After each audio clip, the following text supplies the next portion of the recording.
덕곡이라고 하는 곳에서 오늘 아침에 전화를 한 통 받았습니다. 덕곡 바로 지나면 이제 경기도 뭐 장원 이쪽이 되는 아주 가까운, 그러니까 여기서는 굉장히 먼 곳이죠. 거기서 복숭아 농사를 짓고 계시는 한 권사님이신데 전덕구 권사님이라고, 감리교에서는 우리 장로교에서는 이제 남자 성도님들 중에서 직분이 높으신 분들이 이제 장로님이신데, 감리교에서는 권사님입니다. 거기는 이제 장로 지도가 없어서 그 권사님께서 친환경으로 복숭아 농사를 지금 8년째 짓고 계십니다. 처음에 이분이 이제 친환경 농업을 시작하면서 이게 친환경 하니까 이게 뭐 사람 몸에는 좋은데 이게 뭐 소위 말하는 때깔이 안 난다고 그러죠. 그분들은 뭐 깔이라고 그러는데 깔이 안 나가지고 색깔도 안 나고 뭐 벌레 먹고 그래가지고 상품 가치가 없어서 실패하고 이 농사는 안 되는가 보다. 그리고서 이제 고향을 떠났다가 부모님을 모시기 위해서 다시 고향으로 들어와서 농사를 짓고 계시는 그런 분이셨습니다. 복숭아 농사 그 농원이 만 평이 넘는 아주 큰 농원을 하고 계시는데, 이분이 저랑 통화를 하면서 아주 일장연설을 하시는 거예요. 일장연설이 아니라 설교를 막 하시더라고요. 그래서 제가 이분이 목사 앞에서 설교를 하시네. 그리고 이 말씀을 잘 들어보니까 그분 정말 대단한 믿음을 갖고 계신 분이셨어요. 이분이 다니시는 교회가 우리 교회처럼 뭐 요즘 농촌 교회들이 거의 다 그렇습니다. 뭐 어르신들이 몇 분 계시고 이제 뭐 거기도 어르신들 뭐 대여섯 분 정도밖에 안 계시고 이렇게 작은 교회여서 교회가 많이 어려웠었는데, 이게 도대체 이 교회를 어떻게 해야 될까 고민이 많았답니다. 농사는 어떻게 져야 되고 또 이 교회를 어떻게 섬겨야 될까, 그것을 많이 고민을 하면서, 더군다나 복숭아 농사를 지니까 농사 지시는 분들은, 특히 이제 과일 농사 하시는 분들은 주일날 쉴 수가 없습니다. 우리 동네도 뭐 딸기 농사 많이 합니다만 주일 지키는 것이 제일 큰 문제라고 합니다. 우리가 흔히 성수주일이라고 그러는데 거룩하게 주일을 지키는 거죠. 지킬 숫자, 거룩할 성자, 성수주일인데 주일을 거룩하게 지켜야 되는데, 토요일날 차라리 이거 뭐 딸기나 복숭아나 이런 과일을 따서 이렇게 보내면 좋은데 일요일날 다 쉬니까 토요일날은 뭐 택배나 이런 뭐 화물이 안 가는 거예요. 그러니까 주일날 어떻게든지 따서 이제 보내서 월요일날 이 사람들이 물건을 받아야 되는 그런 일을 하기 때문에 주일을 지키기가 어려웠었다는 겁니다. 근데 이분이 하시는 말씀이, 농사 지면서 또 딸기라든가 이런 과일 같은 거 하시면서 주일 지킬 수 없다라고 하는 것은 다 핑계더라, 그런 말씀을 하는 거예요. 핑계라기보다는 믿음이 없기 때문이다, 그런 말씀을 하셔요. 목사님이 그 말씀을 하셨다면 아이고 목사님이니까 그런 말씀 하시는 건가 이런 생각을 할 텐데, 평신도 입장에서 그런 말씀을 하시니까 또 농사를 지으시는 분이 직접 그런 말씀을 하시니까, 야, 맞구나. 뭐 이건 목사님이 그냥 나가지 말고 그냥 거기 계세요. 거기 앉고 계셔도 됩니다. 밖에 추워요. 예. 애기 소리가 나는 게 우리는 좋은데, 애기가 없는 교회라서 애기 소리가 좋은데, 평신도 입장에서 농사를 짓는 분이 직접 그런 말씀을 하시니까 목사인 저로서는 한편으로는 마음이 흐뭇하기도 하고, 또 목사인 내가 조금 부끄러운 생각도 들고 그랬습니다. 우리 동네 이제 딸기 하우스가 많아서 딸기 농사 많이 하시는데, 이분들이 주일날 교회 나올 수 없다는 것을 저는 아주 기정사실로 그렇게 인정하고 생각을 하고 있었습니다. 이분들 주일 지키지 못하지, 주일 지키는 거 불가능하지, 그렇게 생각했어요. 남들 다 주일날 딸기 따서 차에 실려 보내는데 주일날 딸기 따지 않으면 이 딸기가 다 물러버리는데 주일 이거 지킬 수는 없는 거지, 그렇게 생각을 했었던 거죠. 오늘 아침에도 어떤 분이 전화를 해서, 목사님 오늘 그 꽃감 때문에 꽃감 깎아야 돼서 교회를 못 가겠습니다. 우리 동네는 꽃감이 호랑이보다 더 무서운 동네가 돼서 꽃감 깎을 때만 되면 아주 그냥 꽃감에 목숨을 걸고 그렇게 하는데 꽃감 때문에 꼼짝을 못 하겠다는 겁니다. 그러니까 아유 그러시겠네요. 네 알겠습니다. 그리고 그냥 인정이 되는 거예요. 우리 지리산 고등학교 학생들 많이 나왔습니다만 우리 지리산 고등학교 학생들 뭐 중간고사가 돼서 교회 못 갑니다. 기말고사가 뭐 다음 주에 기말고사 때문에 교회 못 갑니다. 근데 사실 그렇게 말하는 학생들 가만히 보면 중간고사 아니어도 교회 못 오고요. 기말고사 아니어도 교회 못 오고 평생 교회 못 나옵니다. 그냥 핑계고 그렇게 말을 하는 것 뿐이지 정말 믿음을 지키는 사람은 중간고사 아니라 기말고사 아니라 뭐 꽃감 아니라 딸기 아니라 세상 어떤 것이라도 하나님의 날 주일 지키는 것에는 목숨을 걸고 생명처럼 주일을 지키는 사람들, 그런 사람들이 믿음의 승리자가 되는 줄 믿습니다. 그런 사람들이 축복을 받는 거예요. 아무리 시험이 중요하고 사업이 중요하고 농사가 중요해서 그거 아니면은 못 살 것 같은데 사실 이분의 말씀을 가만히 들어보면 그건 다 믿음이 없어서 그런 거다. 그렇게 이분이 결론을 맺어주시더라고요. 예수님께서 하나님의 아들이시고 또 우리가 예수님을 그냥 하나님의 아들로만 믿는 것이 아니라 예수님이 하나님이시니까 우리 예수님이 하나님이잖아요. 죽으셨다가 다시 살아나신 그 예수님이 우리의 하나님이신데 그 하나님을 믿는다고 한다면 그 예수님을 믿는다고 한다면은 주일 지키지 않을 수가 없는 겁니다. 주일이 무슨 날이에요? 주님이 누구의 날입니까? 주님의 날이잖아요.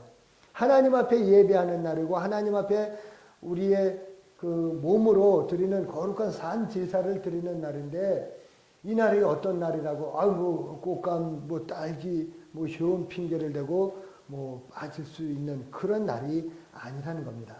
그리고 살아계신 우리 예수님께서 지금도 살아계시고 우리와 함께 하시고 늘 우리에게 성령으로 우리를 도우신다는 것을 우리가 믿는다면 뭐 딸기 아냐 무슨 뭐 꽃감 아냐 시험 아냐 세상 없는 것이라도 하나님의 날을 우리가 안 지킬 수가 없는 겁니다. 주일은 주님의 날이다. 하나님 앞에 예배하는 날이다. 이것을 우리가 반드시 알고 지켜야 되는 것입니다.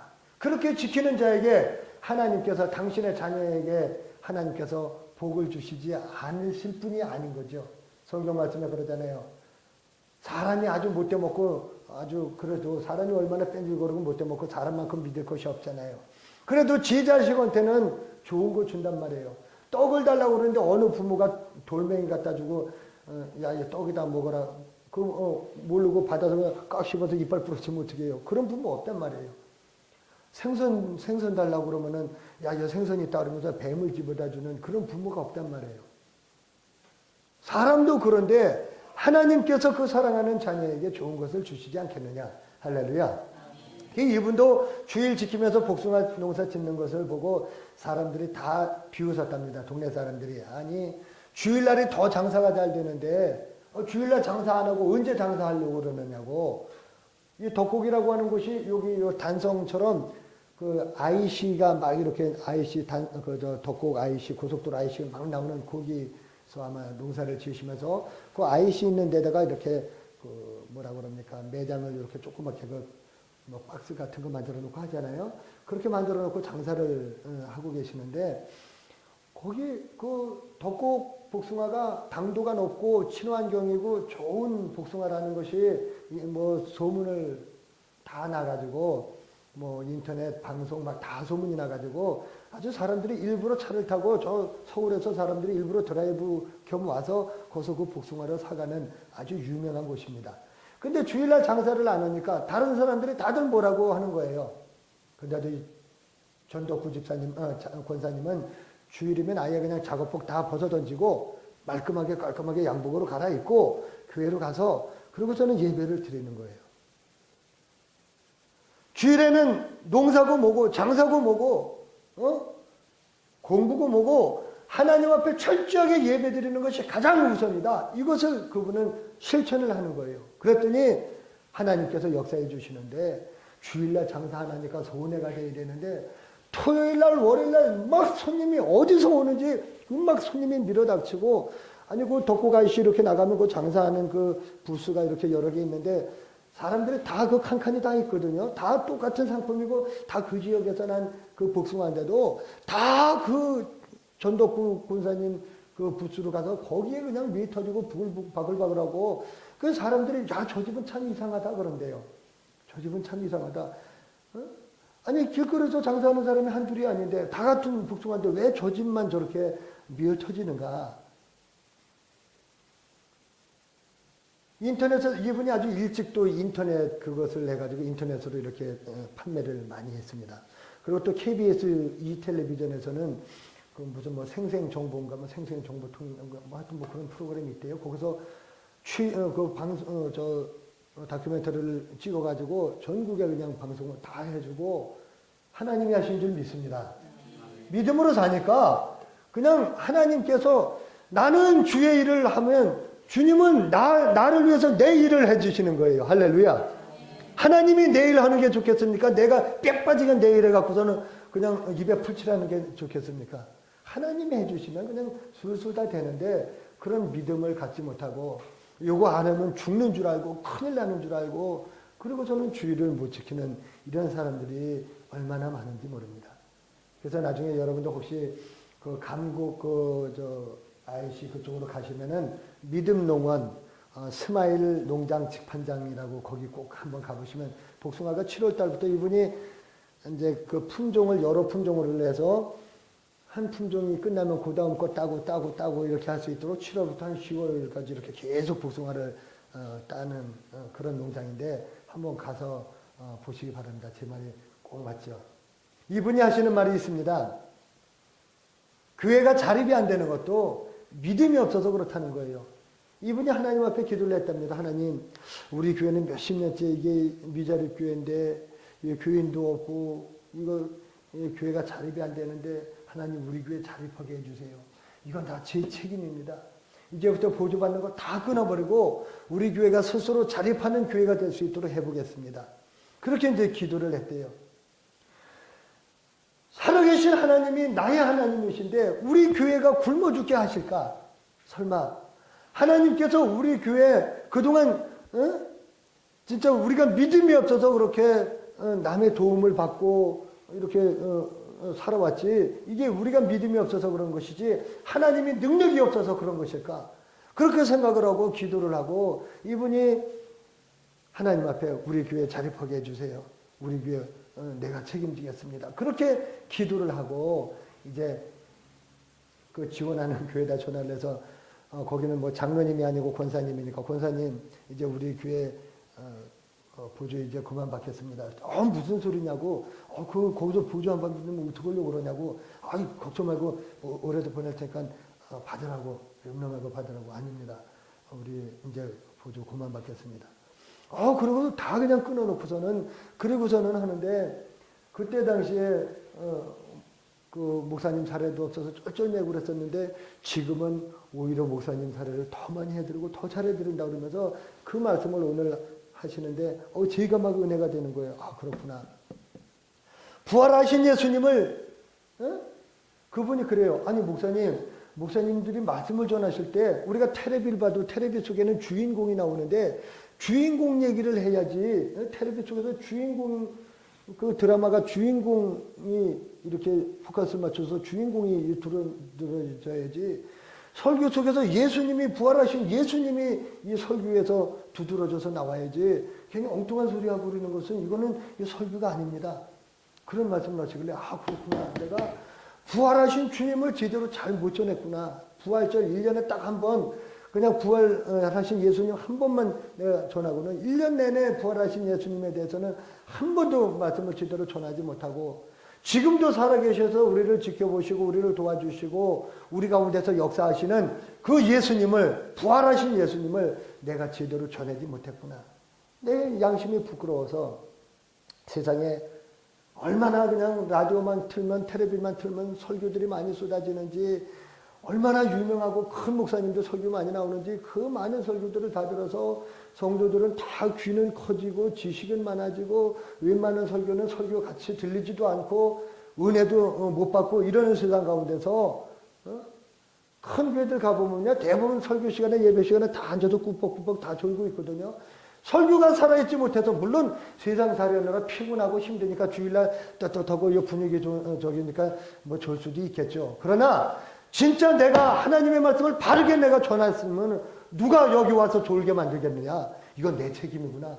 그런 생각이 들면서 야, 나부터 내가 만난 예수를 전해야 되겠다. 나도 내가 만난 예수님이 있는데 내가 그 예수님을 전할 생각 안 하고 그냥 멋진 설교, 아주 뭐 이렇게 시나리오가 아주 좋은 그런 설교를 내가 전하려는 그런 노력만 했구나.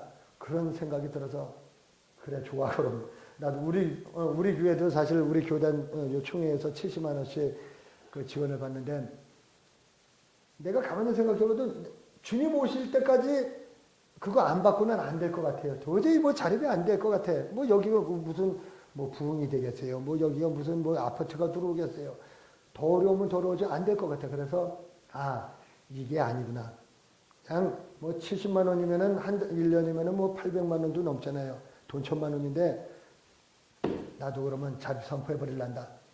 응? 옛날에는 그냥 비굴하게 살아도 좋다. 얻어먹을 수만 있다면 내가 얼마든지 그랬는데 이제는 우리 주님이 함께 계신다면은 내가 죽을지언정 내가 미자립교회 소리는 듣지 말아야지. 우리 칠정교회가 미자립교회라는 소리는 나도 그렇지만 우리 성도들에게 이거는 안 될 소리지. 그동안까지 그렇게 했으면은 이제는 미자립교회라는 소리는 듣지 말아야지. 우리 성도님들이 보리밥 먹으면 나도 보리밥 먹고 우리 성도님들이 죽 먹으면 나도 죽 먹고 뭐 성도가 많지 않으면 그거 조금씩 나눠서 먹으면 되고 그렇게 하고 살면 되는 것을 우리가 죽고자 하면은 살고 살고자 하면은 죽는다는 이 진리를 우리가 깨닫지 못하고 우리가 그냥 그렇게 그동안 살아왔던 것이 너무너무 제가 마음이 부끄럽고 아파서 제가 그렇게 생각을 하고 내년부터는 이제 안 받을란다. 그렇게 결단을 했습니다. 그리고 생각을 했어요. 하나님께서는 결단 내리는 자에게 하나님께서 좋은 것을 갚아주실 줄 믿습니다.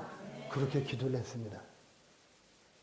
여러분, 요셉이 애굽에 팔려가지 않았으면 어떻게 그 가나안에 남아있는 이스라엘 자기 가족들, 자기 그 민족들이 어떻게 그 가난 7년 동안의 기근을 피할 수가 있었겠습니까? 요셉이 모함을 받아서 감옥에 들어가지 않았으면 어떻게 애굽의 국무총리가 될 수가 있었겠습니까? 우리는 어려움 당하는 것을 너무너무 두려워합니다. 이거 뭐 좀 잘못되면 안 되나? 이거 고난 당하는 걸 너무너무 두려워합니다. 그리고 도전하지 않으려고 합니다. 그냥 안주하고 가만히 있으려고 그러지 이걸 도전해서 내가 어떻게 새로운 걸 막 이렇게 해보려고 하지 않습니다. 편안한 것을 너무 좋아합니다. 그러나 하나님 앞에서 멋진 신앙인이 되려면은 우리가 벗어버려야 되고 도전해야 되고 모험을 걸어야 되는 줄 믿습니다. 주일도 만사를 제쳐놓고 그냥 지켜야 되는 거예요. 하나님의 날, 하나님의 거룩한 날, 주님의 날, 하나님 앞에 이 예배를 드리기 위해서 생명을 거는 여러분들 되시기를 주의 이름으로 축원합니다. 이건 일평생 동안입니다. 일평생 동안. 오늘 설교 듣고 오늘 은혜 받았으니까 그리고서 잊어버리는 것이 아니라 일평생 동안 주일 잘 지키시기를 바랍니다. 그러면 하나님께서 책임져 주실 줄 믿습니다. 지금은 마지막 때입니다. 마지막 때. 우리가 살면 얼마나 더 살겠습니까? 한 번 왔다가 한 번 가는 세상입니다. 인생은 1막 1장의 연극이라고 합니다. 2막도 없고 2장도 없고 1막 1장에 한 번 왔다가 한 번 가는 우리 인생을 하나님 앞에서 정말 우리가 바르게 살아야 되는데 조 목사 때문에 조한우 목사가 전하는 그 설교에는 살아계신 예수님을 만날 수도 없고 조 목사 설교 듣고 칠정교회 다녔다가 내가 천국에도 못 가고 조 목사 때문에 교회도 부흥도 안 되고 막 이런 소리를 내가 듣고 싶지 않아서 이제는 내가 만난 그 살아계신 예수님을 전해야 되겠다. 우리 칠정교회가 이제는 어떤 미자립 교회라는 이런 말 더 이상 듣지 말아야 되겠다. 나를 구원하시려고 십자가에 못 박혀서 돌아가셨다가 사흘 만에 다시 살아나신 우리 예수님, 그분이 나의 하나님이라는 것을 내가 믿는다고 한다면, 우리 칠정교회의 하나님이라는 것을 우리가 믿는다고 한다면 그 하나님을 우리는 죽을 때까지 전하면서 그렇게 사는 것이 우리의 행복인 줄 믿습니다. 그것이 우리의 행복입니다. 우리가 전능하사 천지를 만드신 하나님 아버지를 내가 믿사오며, 또 뭐 박균 교동문에서는 나는 전능하신 아버지 하나님 천지의 창조주를 믿습니다. 말로만, 입으로만 이렇게 고백하는 것이 아니라 하나님 나라는 말에 있지 않고 능력이 있다고 하셨으니까, 하나님께서 나는 부활이요 생명이니 나를 믿는 자는 결코 죽지 않고 무릇 살아서 나를 믿는 자는 영원히 죽지 아니하리니 이것을 네가 믿느냐? 그러면 아멘 하고, 그 두꺼비가 그냥 뭐 팔이 그냥 탁 채먹듯이 아멘 하고 내 믿음을 고백할 수 있어야 되는데, 믿음이 없어가지고, 믿음이 없이는 하나님을 기쁘시게 할 수 없다고 말씀하셨는데, 하나님께 나가는 자는 반드시 그가 계신 것과 자기를 찾는 자들에게 상 주시는 이심을 믿어야 한다고 했는데, 우리는 그 하나님을 믿지 않는 거예요. 머리로는 아는데, 그냥 느낌으로는 어렴풋이 아는데, 정말 우리의 삶으로, 생활로는 우리가 믿지 못해서 이 마지막 때에 우리가 많이 흔들린단 말입니다. 오늘 데살로니가전서 4장 13절에서 18절 말씀을 봉독해 드렸는데요. 오늘 말씀의 제목이 세상을, 마지막을 살아가는 성도의 지혜입니다. 마지막을 사는 지혜. 이 제목을 택했는데, 옛날에 노스트라다무스인가 뭔가 하는 사람이 프랑스 사람인데, 지금부터 한 500년 전 사람이죠. 1500 뭐 몇십 년 전 그때 사람인데, 이 사람이 1999년도에 지구의 종말이 온다고 그렇게 예언을 했답니다. 그리고 이 사람이 예언한 건 대부분 다 맞았대요. 그래서 노스트라다무스가 예언한 건 다 맞았기 때문에 지구의 종말이 1999년에 올 것이다. 아주 세상에 파다하게 소문이 퍼졌습니다. 그렇지 않아도 뉴 밀레니엄, 발음하기도 힘드네. 뉴 밀레니엄이라고 하는 2000년이 이제 시작이 되면은, 그동안 1999년, 1978년, 1962년, 뭐 이럴 때 그냥 앞에 거 띄워버리고 그냥 62년, 62, 70, 뭐 몇, 90 몇, 이렇게 썼는데, 그럼 이제 2000년 된 다음에는 그럼 그때 뭐 0이라고 쓸 거냐, 뭐 01이라고 이제 그때부터 쓸 거냐, 이게 뭐 막 혼란스러운 거냐. 그럼 이걸 어떻게 되느냐? 뭐 컴퓨터고 뭐고 프로그램이고 다 이게 엉망이 되고 혼동이 될 것이다. 막 불안감이 팽배했습니다. 그러니까 1999년에 지구의 종말이 온다는 말이 딱 맞구나. 노스트라다무스가 예언한 건데 한 번도 틀린 적이 없는데, 그래가지고 사회가 불안해 있을 때에 이런 어수선한 틈을 타서 일어난 것이 다미 선교회라는 것이 있었습니다. 이장님이라고 하는, 이장님 목사, 지금은 뭐 목사라고 부르기도 그렇습니다만, 이장님이라고 하는 사람이 다가오는 미래를 대비하라. 다가오는 미래를 대비하라. 다가오는 미래, 다미. 그래갖고선 다미 선교회라는 것을 만들었는데, 이제 사이비 이단이 됐죠. 이 이단 종교를 만들어가지고 많은 사람들을 유혹했습니다. 결국 이 사람이 말한 시한부 종말론은 뭐 해프닝으로 끝나고 말았습니다만, 다가오는 미래를 준비하라는 이 말도 그 다미, 그럼 다가오는 미래였는데, 이제 다미, 그러면 다 미친놈들, 다미가 이제 그렇게 돼버렸어요. 근데 시한부 종말자 이장님은 1992년 10월 28일 날 지구의 종말이 올 거다. 다 휴거될 거다. 그래갖고 그 1992년 10월 28일 날 다 저녁 때 그냥 온 성도들이 다 하얀 한복을 입고 다 그냥 이제 휴거를 하려고 하얀 옷을 입고선 다 가서 막 그냥 뭐 열공적으로 막 그냥 들썩하고 TV에서 방송 생중계까지 했다니까요. 진짜 이거 휴거가 되느냐 어쩌냐. 그랬는데 휴거는 그냥 아무 일도 없었습니다. 무슨 불나방이 휙 올라가고, 불나방이 휴거된다, 사람은 아무도 휴거된 거 없었습니다. 근데 그런 것에 미혹이 돼가지고, 그때 당시에 라면 한 봉지가 200원이었을 때였는데, 어떤 사람 4명에서 총 6억 5천만 원을 냈다고 그래요. 1,000만 원 이상 갖다 바친 사람도 무슨 30명 이상이 된다고 그러고, 대부분 사람들이 10월 28일 날까지만 먹을 양식 남겨두고 다 갖다 바쳐버리고, 그리고 28일까지만 먹을 것만 남겨놓고 그것만 먹고 이제 자기들 이제 휴거할 거라고 그렇게 있었습니다. 이 사이비 이단에 빠져버리면 정신을 못 차립니다. 요즘도 뭐 구원파라든가 무슨 신천지라든가 이런 데 빠져버려서 그냥 가정이 해체되고 그냥 찾아가서 애걸복걸하고 내 나라도 안 내주고 뭐 그냥 오히려 그냥 막 보복을 하고 막 그러는데 사이비 이단이 무섭습니다. 특별히 이 시한부 종말론에 빠지게 되면 아주 헤어나오기가 힘듭니다. 이 이장님이라고 하는 사람, 담임 선교에 빠진 사람들 중에 철도 공무원이 한 사람이 있었는데 이 사람이 이장님의 설교를 얼마나 많이 들었는지 계속 휴거된다.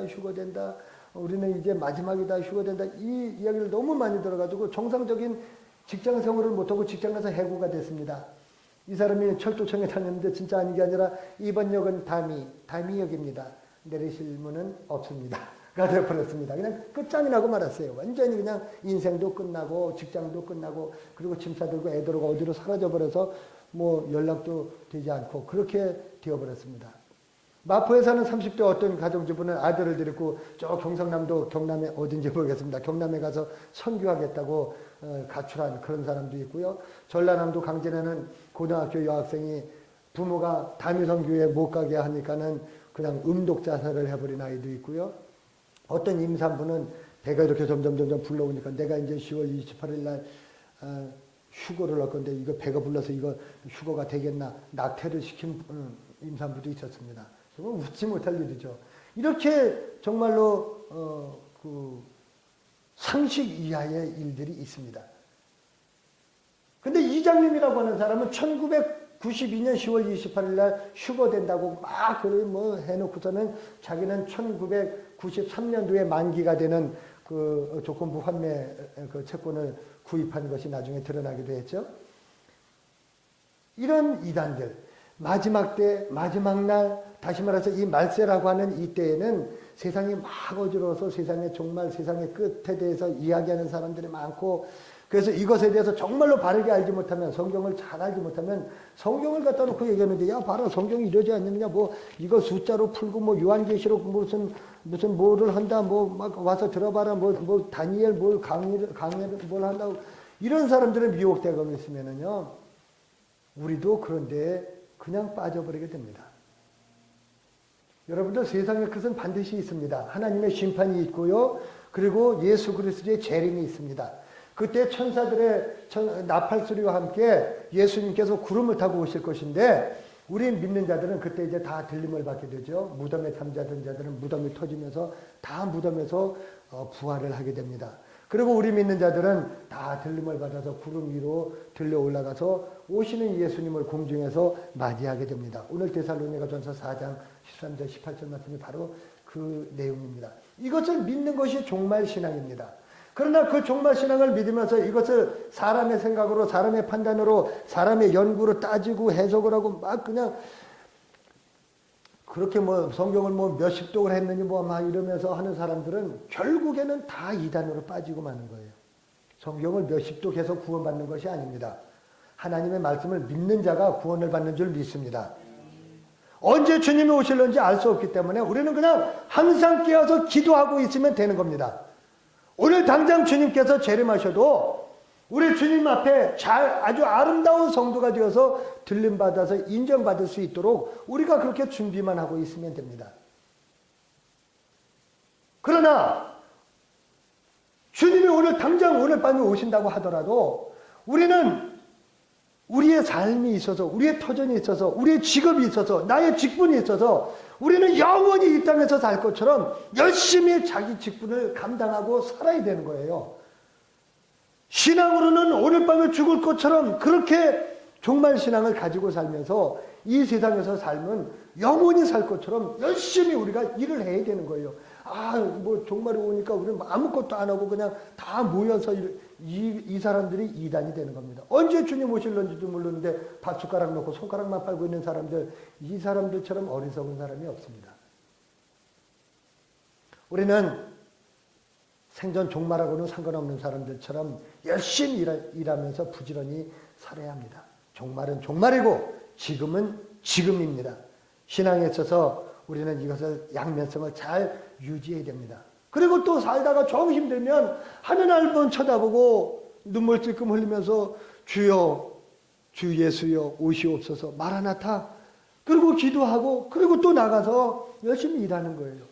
이것이 이 마지막 때를 살아가는 성도들의 지혜인 줄 믿습니다. 종말론이 사실 대두한 것은 예수님이 오시면서 예수님께서 이 종말론을 말씀하셨습니다. 사실은. 그때 2000년 전부터 종말론이 시작됐습니다. 그래서 예수님이 천국에 대한 비유도 많이 말씀하셨고요. 예수님께서 실제로 죽으셨다가 다시 사흘 만에 부활하심으로써 많은 성도들이 이 부활을 눈으로 보고 아 부활이 있구나. 가시적으로 이제 그들이 부활을 보았습니다. 그리고 우리가 가지고 있는 이 성경 중에 이게 창세기부터 이 구약 성경은 전에 이제 뭐 예수님 전에 기록된 거니까 이 마태복음부터 이 신약 성경 중에 제일 처음 기록된 성경이 데살로니가 전서입니다. 마태복음이 맨 앞에 있으니까 마태복음이 맨 처음에 기록된 것이 아니고 데살로니가 전서가 제일 먼저 기록이 되어 있습니다. 그때 그 사도 바울 선생이 데살로니가 교회에 편지를 써 보내면서 첫 번째 편지가 이 전서인데 천국에 대한 소망에 대해서 사람들이 많이 혼동하고 이게 뭐 어떻게 되는 건지 알지 못하고 어떤 사람은 뭐 그냥 흥청망청하고 먹고 마시고 지금 이제 주님께서 오실 것인데 그때도 종말이라고 마지막 때라고 그랬습니다. 2000년 전이었음에도 불구하고 지금 주님이 오실 건데 너희가 이렇게 해서는 안 된다. 또 죽은 자들에 대해서 너희가 너무 슬퍼하고 그럴 것도 없다. 그래서 13절에 형제들아 자는 자들에 관하여는 너희가 알지 못함을 우리가 원하지 아니하노니 이는 소망 없는 다른 이와 같이 슬퍼하지 않게 하려 함이라 그랬습니다. 히브리서 기자가 그러잖아요. 한 번 죽는 것은 사람에게 정해진 이치고 그 후에는 심판이 있다고 말씀했는데 늙으면 누구든지 다 죽습니다. 어떤 사람은 자기 수명을 다 차서 이렇게 죽는 사람도 있고 어떤 사람은 병이 걸려서 일찍 죽는 사람도 있고 사고 나서 죽는 사람도 있고 이번에 세월호 참사 같은 경우에는 여러분들 나이에 그 나이에 죽었잖아요. 다 죽습니다. 어떤 애는 뭐 태어나자마자 죽고 태아에서 그냥 빛도 못 보고 사산하는 애도 있는데 뭐 안에서 뭐 하겠습니까? 다 죽습니다. 그래서 믿지 않는 사람들은 이 죽음에 대해서 두려워합니다. 무서워합니다. 야 죽으면 어떡하지? 막 두려움에 쌓이고 슬픔에 빠집니다. 그러나 사도 바울은 죽음을 두려워하지 마라. 자는 자들에 대해서 너희가 알지 아니하기를 알지 못하는 것을 우리가 원하지 않는다. 좀 알아라. 이 사람 사도 바울은 죽는 것을 자는 것이라고 그렇게 이야기를 합니다. 예수 그리스도께서 죽으셨다가 다시 살아나셨다는 것을 믿는다고 한다면 예수 안에서 자는 자들도 하나님께서 친히 데려오실 것을 믿어라. 주께서 천사장들의 그 나팔 소리와 우리 주님의 호령 소리가 울려 퍼질 때에 우리 주님께서 친히 하늘로부터 강림하실 때에는 살아남아 있는 자들도 먼저 잠자는 자들은 무덤이 깨지고 터지면서 부활해서 올라가겠고 우리 살아있는 자들도 죽은 사람들보다 결코 앞서지 못하리라 그랬으니까 우리도 아마 뒤따라서 같이 올라가게 되는 그것을 말씀하셨습니다. 그리고 이 말씀을 너희가 믿고 들어서 그리하여 우리 성도들이 항상 주와 함께 있음을 너희가 알고 그런 것으로 서로 위로하라, 서로 격려해라, 서로 권면해라 이렇게 말씀하고 있습니다. 지금도 우리와 함께 계시는 임마누엘 하나님은 마지막 날에 재림하심으로써 우리와 영원히 함께 하시고 우리의 찬송과 영광을 받으실 줄 믿습니다. 그래서 우리가 마지막을 사는 성도로서 정말 감사하는 성도, 우리가 다 구원받은 성도니까 얼마나 감사하겠어요. 기뻐하며 영원한 천국을 맞이하게 되는 이 세상의 근심 걱정을 다 털어버리는 그날을 사모하면서 더 나아가서는 그리스도를 알지 못하는 사람들에게 찾아가서 이 복음을 전하면서 위로하는 그런 성도들 되시기를 주의 이름으로 축원합니다. 기도하겠습니다. 하나님 아버지 은혜를 감사합니다. 세상에 많은 사이비 이단도 있고 하나님을 알지 못하는 자들이 있고 하나님을 믿고 하나님의 자녀라고 하는 자들도 믿음이 없어서 흔들리고 유혹을 받고 또 이단에 빠지는 이런 일들이 많이 있는데 마지막을 사는 우리 성도들이 오늘 주시는 말씀으로 지혜를 얻어서 항상 기뻐하며 마음에 감사하며 이러한 하나님의 말씀으로 믿음이 연약한 자들을 위로하고 격려하고 권면하는 우리 복된 성도들 되게 도와주시옵소서. 예수님의 이름으로 기도하옵나이다. 아멘.